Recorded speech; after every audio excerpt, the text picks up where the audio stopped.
오늘은 윤종화 장로님 에베소서 네 번째 시간 통일된 교회인데요. 에베소서 1장 20절에 있는 하늘에 있는 것이나 땅에 있는 것이 다 그리스도 안에서 통일되게 하려 하심이라. 여기서 통일이라고 하는 부분들을 교회라고 그렇게 읽으시면은 좋겠다. 그래가지고 통일된 교회라는 제목이 붙어 있습니다. 사실 성경에서 좋은 용어들이 많은데 그것을 우리하고 좀 신앙 체계를 달리하는 분들, 그런 분들이 차용을 하기 때문에 우리가 안 쓰는 용어 가운데 하나가 바로 통일이죠. 그래서 이제 한국에서 시작해가지고 전 세계적으로 나가 있는데, 근데 에베소서 1장에서 말씀하시는 것이 바로 통일되는 것, 즉 교회되는 것, 이것을 말씀하고 있다는 것입니다.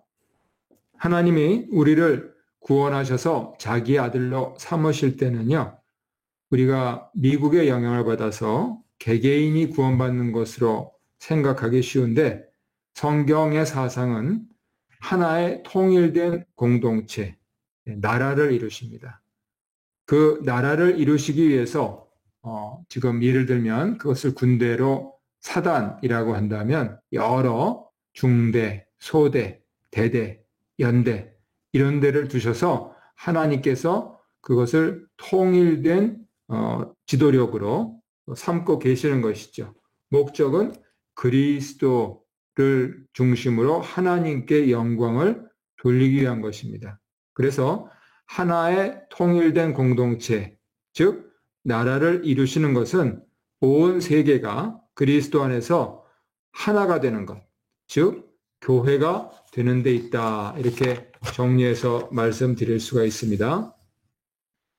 교회가 머리 대신 그리스도를 중심으로 해서 통일된 그러한 사회가 되지 않고 개교회주의에 빠지거나 또는 배타적이 되면 진정한 하나님 교회가 될 수 없습니다. 지금 코로나 때문에 가뜩이나 어려운데 어떻게 보면은요, 쉽게 예측 가능한 것은 세상에서 부익부 빈익빈 현상처럼 교회도 이제 큰 조직을 가진 교회는 더 점점 커질 것이고 아주 작은 교회들은 많이 사멸될 것이다 하는 것이 기독교 사회학자들의 예측입니다.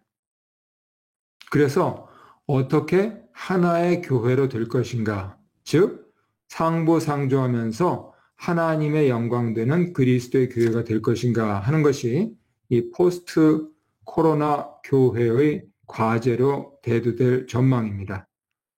우리가 장로교인데요, 어떤 지교회를 비롯해서 노회나 총회, 교파가 다 문제가 있고 거기에서 심지어는 그릇된 결정을 하기도 하지만은 그럼에도 불구하고 우리가 그러한 허물과 죄가 있고 죄인이었는데도 그리스도께서 우리를 구원해 주시고 하나님 교회의 일원이 되게 하신 것, 이것을 기억한다면 우리가 다른 신자들이나 다른 교회, 교단들에 대해서 속단하거나 정죄하기보다는 하나님께서 그리스도를 통해서 보여주신 사랑과 용서, 그리고 십자가를 생각하면서 너그럽게 이해하고 또 서로 돕는 것이 이 통일되는 지름길이다 말씀드릴 수 있습니다.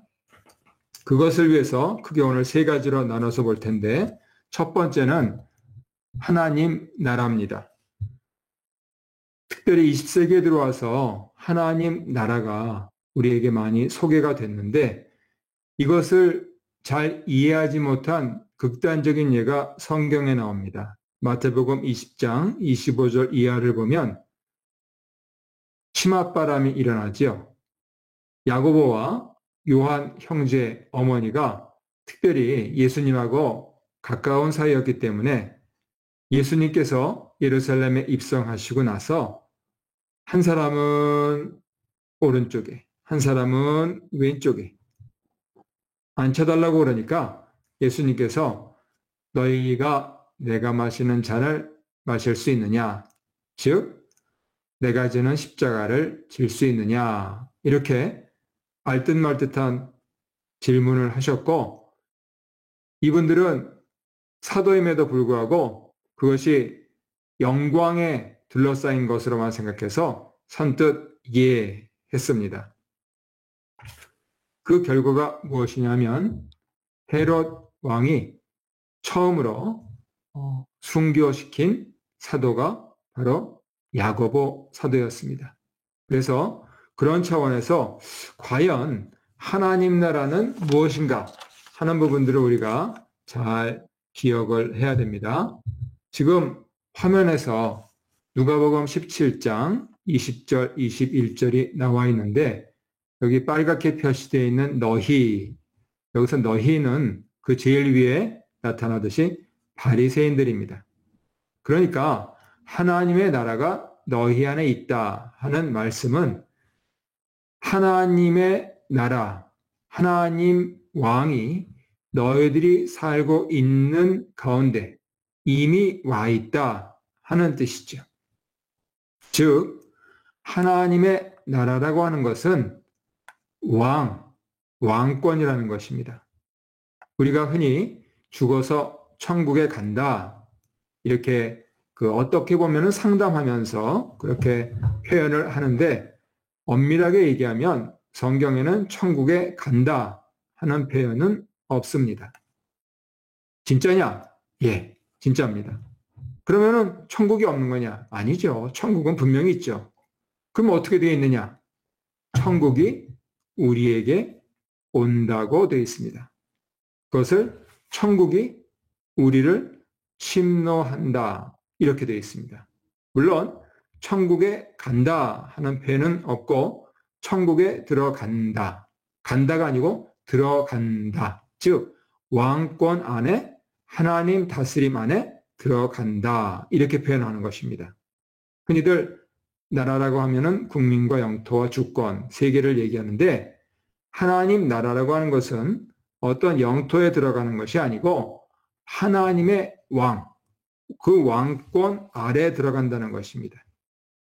물론 요한계시록에 있듯이 새하늘과 새 땅, 그렇듯이 하나님 나라가 완성되면 틀림없이 영토 개념이 있습니다. 특히 바다는 없는 그러한 영토 개념이 있습니다. 그런데 천국, 하나님 나라, 더구나 예수님께서 말씀하실 때, 공생애 중에 말씀하실 때 이 천국, 하나님 나라라는 개념은 어디까지나 하나님의 왕권이다 하는 부분들을 이해해야 합니다. 바로 그럴 때만 우리가 교회란 무엇인가 하는 부분들도 제대로 이해할 수가 있는 것이지요. 일제시대에 복음이 전파되고 구한말부터 천천히 순교를 겪고 우리나라에 침노하기 시작한 하나님의 교회, 그래서 이루어진 한국 교회는요, 20세기 초까지만 해도 진정한 천국의 모습이었습니다. 기억할지 모르겠는데 2005년도에 제가 한국에 가서 학교에서 발표를 하면서 그러한 이해가 바로 3.1운동이다 하는 부분들을 그렇게 증명을 하고 왔는데요. 오늘날에 많은 사람들이 자유주의자든 또 민주주의자든 상관없이 3.1운동에 대해서 많이 얘기를 하고 있습니다. 그것은 뭐냐면은 과연 우리가 어떠한 정신으로 살 것인가, 거기에 있어서 특별히 33인의 민족 대표들 가운데 대부분이 기독교인으로서 하나님 나라 개념으로서 구국운동과 또 식민지 해방운동, 그리고 그것을 더구나 평화적으로 앞장선 그러한 예를 바로 이 하나님 나라라고 하는 개념에서 찾을 수가 있는 것이죠. 두 번째로 오늘 중점적으로 살펴볼 것은 지상교회와 천상교회인데요. 지상교회, 천상교회라고 하는 것은 사실 우리 장로교의 시절하고 일컬어지는 칼빈이 아주 정확하게 기록을 했습니다. 특별히 요한계시록 6장 9절 이하의 다섯째 인 부분들에서 그렇게 나오는데 하나님 나라라고 하는 것은 첫 창조 때부터 예수님 재림 때까지 예수님을 믿는 모든 백성, 족속, 방언을 다 포함하고 천군 천사와 만물까지도 다 포함하는 그러한 생각입니다. 우리 몸도 만물의 한 부분이고 우리의 혼도 신비로운 영계에 속한 것이고 우리가 살면서 인식하기는 어렵지만 하지만 틀림없이 체험하거나 본 사람들이 있습니다. 이 천사의 세계도 우리와 함께 하나님 나라에 소속돼 있습니다. 그래서 지상교회와 천상교회는 살아서 있을 때는 지상교회, 죽어서 천상교회 이렇게만 단순하게 구별되는 것을 넘어서서 이것이 함께 누려지는 그러한 것이 에베소서의 중요한 사상입니다. 한자에서는 이것을 어떻게 표현하고 있냐면 사람 인자는 다 쓰실 줄 아시잖아요. 사람 인자의 고유한 사상이 뭐냐면 서로 기대고 있다 하는 뜻입니다. 모름지기 사람이라면 서로 기대는 존재다 하는 것이죠. 즉 성경에서 분명히 말씀하시고 있는 것은 사람마다 교회마다 하나님 나라 안에서 서로 연합하고 도움을 주고받고 함께 살아가는 지체들이다 하는 것을 말씀을 해주고 있는 것이죠. 그래서 데살로니가 전서 4장 14절에서 예수께서 다시 살아나심을 믿을진대 예수 안에서 자는 자들도 하나님께서 예수님과 함께 데리고 오시리라. 지금 그분들이 우리가 올 것을 기다리면서 우리와 더불어 있다 하는 것입니다. 그래서 바울은 에베소서 2장 6절에서 중생한 성도들은 이미 하늘에 앉아 있다 이렇게 표현합니다. 한번 찾아보세요. 에베소서 2장 6절을 보시면은 틀림없이 그렇게 얘기를 하고 있습니다. 그러니 우리가 지금 여러 가지 잠깐 일주일을 사는 동안에 우리의 얘기들을 나눴을 때에 여러 기도 제목들이 있잖아요. 그 부분들에 대해서 담대할 수가 있습니다. 지금 살고 있는 이 삶에서 빡빡하고 또 힘들고 하는 일들이 있지만은 지금 여기는 나 혼자 있는 게 아닙니다. 하늘에 천군 천사와 만물이 심지어는 우리가 우러르고 존경하는 앞선 믿음의 선열들이 우리와 함께하고 있다 하는 점을 꼭 믿어야 됩니다. 그랬을 때 힘과 용기가 나는 것이죠. 제가 전에 TV를 볼 때에 즐겨보던 프로그램이 그 신앙 채널에서 하던 유대인들이 서로 이렇게 그 탈무드 교육법으로 두 사람이 앉아서 토론하는 것이었습니다. 근데 참 제가 인상적으로 아직도 기억하고 있는 것이 앞에 사회자가 있고 조그만 테이블 앞에 뭐 남녀 성별 상관없이 두 사람이 앉아서 한 가지 주제를 놓고 예를 들면 야곱이 레아를 더 사랑했냐 라헬을 더 사랑했냐 이런 주제를 놓고 막 서로 이제 토론을 하는데 눈에 들어오는 것은요 그 사람들 세 사람을 합친 것보다 몇 배나 더 큰 우리가 흔히 생각하는 이스라엘의 족장의 모습을 한 그러한 사람들이 이렇게 내려다보고 있는 그 세트장이었습니다. 그래서 이분들이 아브라함과 이삭과 야곱을 저렇게 표현했구나. 저 혼자 그렇게 생각하면서 참 재미있게 본 기억이 나는데요. 바로 에베소서 2장 6절의 말씀이 그겁니다.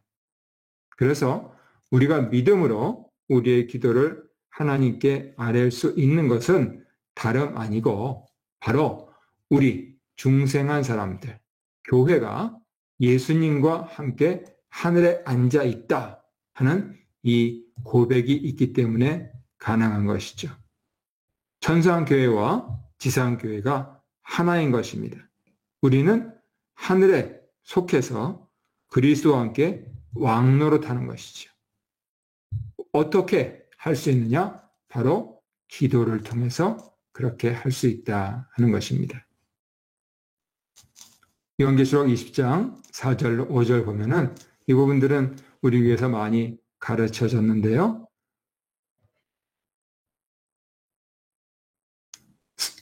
성경에서 첫째 부활, 둘째 사망, 이 표현이 나옵니다. 우리가 부모님으로부터 육신을 받아서 정한 수를 살아갈 때에 예수님을 믿고 중생하고 그래서 새 생명을 얻고 부활한 것, 그것을 첫째 부활이라고 하고요.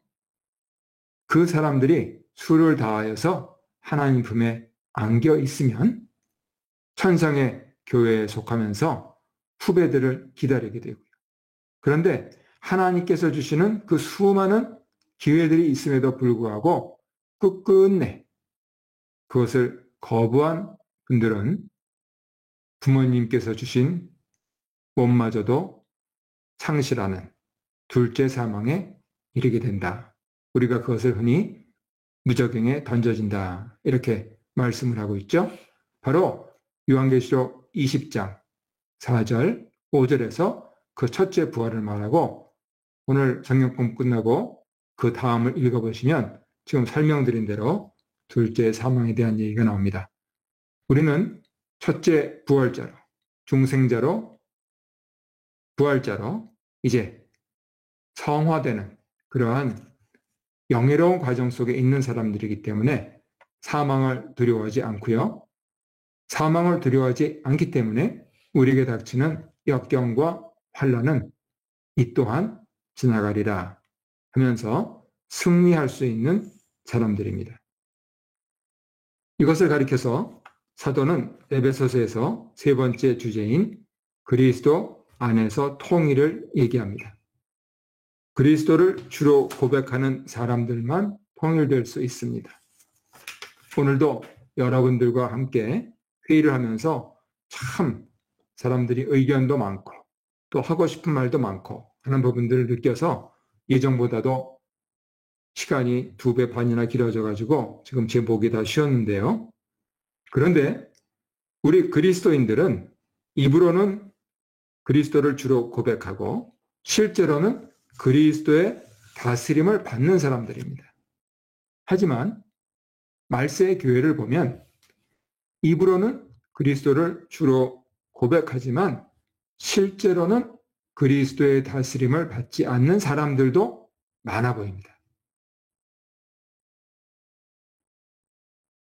특별히 저 같은 지도자나 또 모든 교인들이 우리의 삶에서 이자 들어가는 것, 결자 들어가는 것, 이런 부분들에 있어서 그리스도의 다스림, 이 부분들을 제대로 받는 훈련을 아주 작은 일에서부터 그렇게 해나가는 것이 굉장히 중요합니다. 그래서 우리는 사실은 이 부분들을 잘 못 배웠기 때문에 여러 가지 시행착오를 겪고 지금 은혜 가운데서 이렇게 이민의 삶을 버티면서 살고 있지만 우리 자녀들에게는 이것을 잘 가르쳐서 하나님께서 너의 삶의 처음이고 끝이시다 하는 부분들을 분명하게 기억시켜서 중요한 그들의 인생의 순간순간마다 그리스도 안에서 통일되는 그 기쁨을 누릴 수 있게 해주는 것. 저는 그것이 믿는 부모의 역할이라고 생각합니다. 얼만큼 양심적으로 이 일을 위해서 우리가 노력하는가 하는 부분들 잘 생각을 해봐야 될 텐데 포스트 코로나 시대에 부익부 빈익빈 양극화가 점점 가속화될 것 같다는 기독교 사회학의 그러한 전망들이 어쩌면은 한국교회 그리고 또 우리 이민교회를 포함해서 에베소 교회에서 사도 바울이 그렇게 애타게 부르짖는 이러한 교회이기보다는 사도 바울이 골치 아파서 한편으로는 기도에 기도를 더하는 고린도 교회 같은 상황이 아닌가 하는 생각을 하게 됩니다. 이제 창세기 묵상이 끝나면 고린도 후서로 넘어가게 될 텐데요. 그때 에베소서 오늘 공부하신 부분들 잘 생각하시면서 과연 나와 우리 교회는 어떠한 교회인가? 에베소서가 고백하는 교회인가? 아니면은 여전히 많은 상처와 또 질문과 또 많은 과제들을 해결해야 하는 고린도 교회인가 하는 부분들을 잘 묵상할 수 있으면 좋겠습니다. 그리스도 안에서 통일에 대해서 사도 바울은 에베소 1장 23절에서 만물 안에서 만물을 충만하게 하시는 이의 충만이 바로 그리스도의 몸인 교회다. 이렇게 선언을 하고 있습니다. 그래서 오늘의 공부를 이렇게 결론 짓겠습니다. 지금까지 네 번째 교회에 대해서 그리고 어떠한 교회가 되어야 할 것인가에 대한 기도 제목에 대해서 나누고 있는데요. 처음 시간에 한 1장 4절로 5절에 하나님의 경륜이 1장 7절에 그리스도의 구속을 통해서 오늘 1장 10절 통일, 즉 교회에 도달해야 한다. 이렇게 결론적으로 말씀드릴 수 있습니다. 그러니까 이렇게 놓고 생각을 하면은 어떻게 볼 수 있느냐면요. 여전히 우리는 과정 중입니다. 왜 뭐 교회가 이래? 예, 그래서 교회입니다. 통일된 교회로 자라야 하기 때문이죠. 그 부분들에 대해서 우리가 이해를 한다면 많은 좀 불만과 불평보다는 하나님 언제 이루시겠습니까? 하는 그 기도를 드릴 수 있게 될 것입니다.